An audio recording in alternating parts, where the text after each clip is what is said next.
قتل کعب بن اشرف یہودی۔ ربیع الاول سن 3 ہجری۔ یہودیوں میں کعب بن اشرف ایک مشہور شاعر تھا۔ اس کا باپ اشرف قبیلہ طے سے تھا۔ اشرف نے مدینہ میں بنو نذیر کا حلیف ہو کر عزت اور اعتبار پیدا کیا، اور ابو رافع ابن ابی الحقیق جو یہود کا مقتدی اور تاجر الحجاز جس کا خطاب تھا، اس کی بیٹی سے شادی کی۔ کعب اس دو طرفہ رشتہ داری کی بنا پر یہود اور عرب دونوں سے برابر کا تعلق رکھتا تھا، اور شاعری کی وجہ سے قوم پر اس کا عام اثر تھا۔ رفتہ رفتہ دولت مندی کی وجہ سے تمام یہودیان عرب کا رئیس بن گیا۔ یہودی علماء کی تنخواہیں مقرر کی۔ حضرت صلی اللہ علیہ وآلہ وسلم جب مدینہ میں تشریف لائے تو اس نے علماء یہود سے حضرت صلی اللہ علیہ وآلہ وسلم کے متعلق رائے دریافت کی، اور جب تک اپنا ہم خیال نہ بنا لیا تنخواہیں جاری نہ کی۔ اس کو اسلام سے سخت عداوت تھی۔ بدر کی لڑائی میں سرداران قریش مارے گئے تو اس کو نہایت صدمہ ہوا۔ تعزیت کے لیے مکہ گیا۔ بدر میں ہلاک ہو جانے والوں کے لیے پردرد مرثیے کہے، جن میں انتقام کی ترغیب تھی۔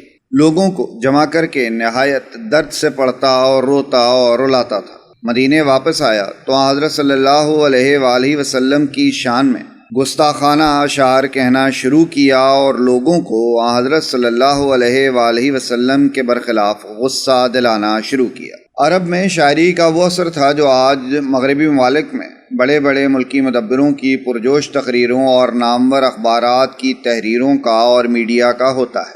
تنہا ایک شاعر قبیلے میں شعر کے اثر سے آگ لگا دیتا تھا۔ ایک روایت میں ہے کہ مکہ میں 40 آدمی لے کر گیا، وہاں ابو سفیان سے ملا اور اس کو بدر کے انتقام پر اکسایا، اور ابو سفیان اور سب کو لے کر حرم میں گیا۔ سب نے حرم کا پردہ تھام کر معاہدہ کیا کہ بدر کا انتقام لیں گے۔ اس پر اکتفا نہ کر کے قصد کیا کہ چپکے سے حضرت صلی اللہ علیہ وآلہ وسلم کو قتل کرا دے۔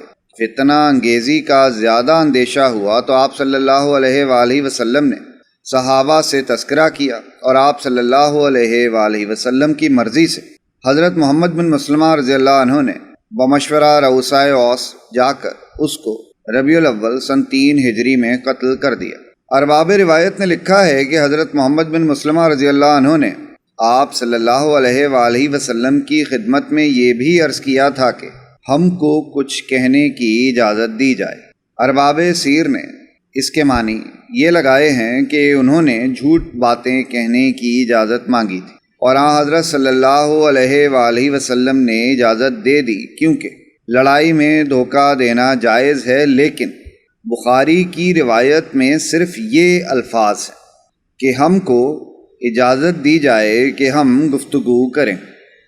اس سے غلط گوئی کی اجازت کہاں نکلتی ہے؟ لیکن جو گفتگو ہوئی اس سے کعب اور عموماً یہود کے اخلاق اور دلی خیالات کا پتہ چلتا ہے۔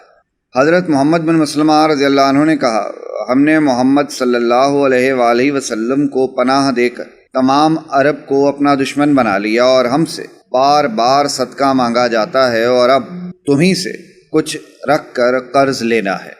کعب نے کہا، تم خود محمد صلی اللہ علیہ وآلہ وسلم سے اکتا جاؤ گے؟ اچھا، قرض کے لیے اپنی بیویوں کو رہن رکھو۔ حضرت محمد بن مسلمہ رضی اللہ عنہ نے کہا، تمہارے اس حسن و جمال کے سبب سے ہم کو اپنی بیویوں پر وفاداری کا یقین نہیں۔ اس نے کہا، اچھا، اپنے بچوں کو گروی رکھو۔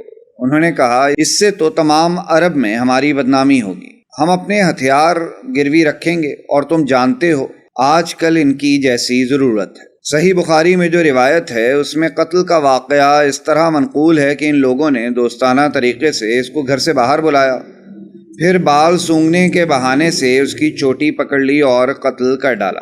لیکن روایت میں یہ مذکور نہیں کہ حضرت صلی اللہ علیہ وآلہ وسلم نے ان باتوں کی اجازت دی تھی۔ اس وقت تک عرب میں ان طریقوں سے قتل کرنا معیوب بات نہ تھی۔ حضرت صلی اللہ علیہ وآلہ وسلم نے بتدریج عرب کے ان طریقوں کی اصلاح کی۔